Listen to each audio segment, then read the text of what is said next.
Hello, I'm Victor and this is the Junkyard. I have to admit that I am almost ashamed to have watched this movie, much less to have reviewed it. Nonetheless, today I'm going to talk about Dead or Alive. Now, this film is trying to be three things: a video game movie, a fighting movie, and a sexy women in skimpy outfits movie. After we look at the story itself, we'll come back to these three ideas and see how it fared. The movie starts by introducing the three main characters as they're invited to Dead or Alive. We meet Kasumi, some sort of ninja princess who is going to DOA in search of her presumed dead brother, in defiance of her undefined secret culture's laws. Then we meet Tina, a pro wrestler who goes to DOA to get out of her father's shadow. Finally, we meet Christy, a thief-slash-assassin who's going to DOA for the prize money. Soon they, alongside several other fighters, are on a plane to the DOA island. After they get to bond in an impromptu and accidental team-building exercise, the three meet up with the others just in time for Victor Donovan, host and obvious villain, to explain what DOA is to the audience. It's a tournament where the best fighters from various fighting styles compete to see who is the best. We soon see, however, that his real intent here is to record their moves with a high-tech computer thingy. Okay, so this film is mostly fighting, which I don't find inherently interesting. So before we get on with the main story, I'm going to look at the subplots between the fights. Fight! Kasumi is being hunted by a purple-haired ninja who is her missing brother's girlfriend. Fight! Kasumi's brother's friend is acting as her bodyguard as they explore their feelings for one another. Fight! Tina's dad was also invited to DOA, and she has to work out her issues with him.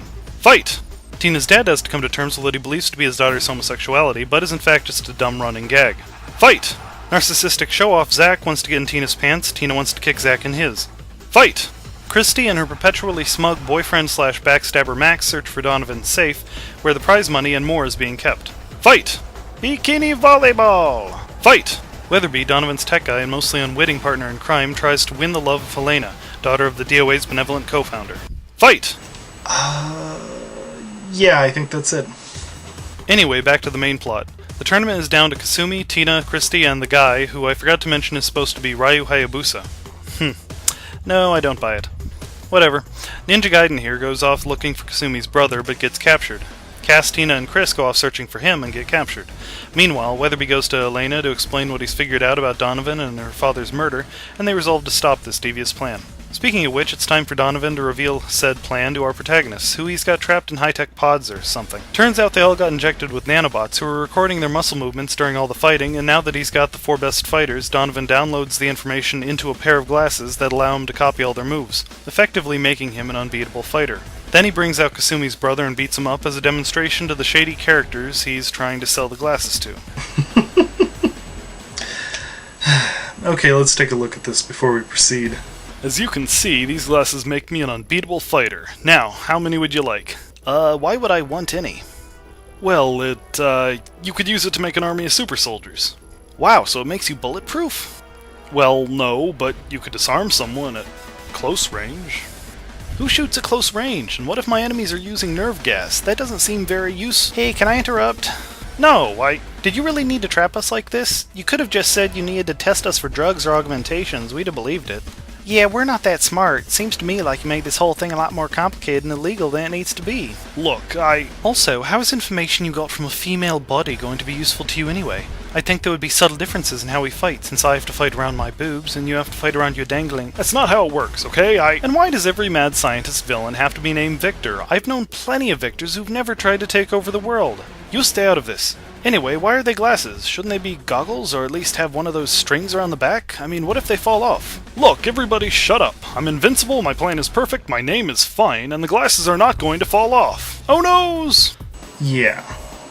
And yes, after being foiled by Weatherby and Elena, and fighting the escaped Kasumi, Tina, and Christy, his glasses fall off, they kick his ass, and the island blows up. They steal a boat from some pirates, everybody gets a mate, except Tina, who gets a boat, and as the film ends, we see the female leads, including the assassin that I forgot to mention, finally stops trying to kill Kasumi, about to confront an army of ninjas back at Kasumi's city temple thing. I guess if they beat everybody up, Cass, Ryu, assassin lady, and the brother whose name I've forgotten won't be exiles anymore. Anyway, they all live violently ever after. Okay, so as promised, let's take a look at the three things this film is trying to be. First, a video game movie. In this respect, it fared pretty well. Easily in my top 5. See, DOA is a fighting game. Like with all fighting games, the problem with trying to adapt it into a movie is that while they tend to have colorful characters, they're very low on plot. So rather than try to build up some big plot from nothing, DOA had a strong focus on character interactions, while keeping the plot simple, straightforward, and sparse. As for the characters, I have to once again reiterate that I haven't owned a gaming system since the Genesis, so all I know about the game comes from looking at the DOA wiki. And as far as I can tell, the movie stays pretty loyal in that regard. From Christie's dangerous persona to Zack's stereotypically offensive portrayal, goddamn Japanese are so racist, and most of the characters managed to be likable, even those we're not supposed to like. Plus, even though the film was focused on a few people, several other DOA characters made appearances. And of course it stayed true to the game's preoccupation with the female anatomy, if not its disturbing jiggle physics. Now on to the fighting. I'm not really a fan of movie fights. I often find them boring, especially when they're the overly choreographed dances that have gotten so popular in films these days. But while there are a few fights like that in DOA, most of them manage to stay interesting due either to innovative fighting moves or environments. Also, in keeping with the idea that these people are using different fighting techniques, some effort was put into giving them unique styles, though no one who actually knows those techniques will be convinced. Lastly, we have the film's third selling point, the sexy. To say that the film was subtle in this regard would be laughable. To say that it was tasteful would be, well, dubious. But to say that it was dignified would be... Okay, let me start over. Besides an irrelevant bikini volleyball scene, and a gratuitous if stylistically impressive wet bikini fight, there is innuendo, characters spending impractical amounts of time in tight and or skimpy outfits and or underwear, and at times it seems like the cameraman had to be 14. In spite of this, I find that they avoided doing things they could have gotten away with, given their intended audience. The characters are pretty well clothed for most of the important scenes and fights, the cameraman's roving eyes never interfered with the viewer's ability to follow the fights or undermine serious moments, and they avoided that demeaning, losing articles of clothing during a fight gimmick that some movie makers employ. Come to think of it, Christie actually gains clothes over the course of one fight. And while we're on the subject, my ego and superego promised my id that in exchange for staying quiet during this review, I would read this poem it wrote. Yes, pretty yum. Good. Yes, I want gimme, yeah. Kill your father. That was beautiful. Anyway, that was Dead or Alive. Not a great movie, but fun, and it does deliver on what it promises with surprising grace. Well, this has been Victor with the Junkyard. Thanks for watching, and have a good day.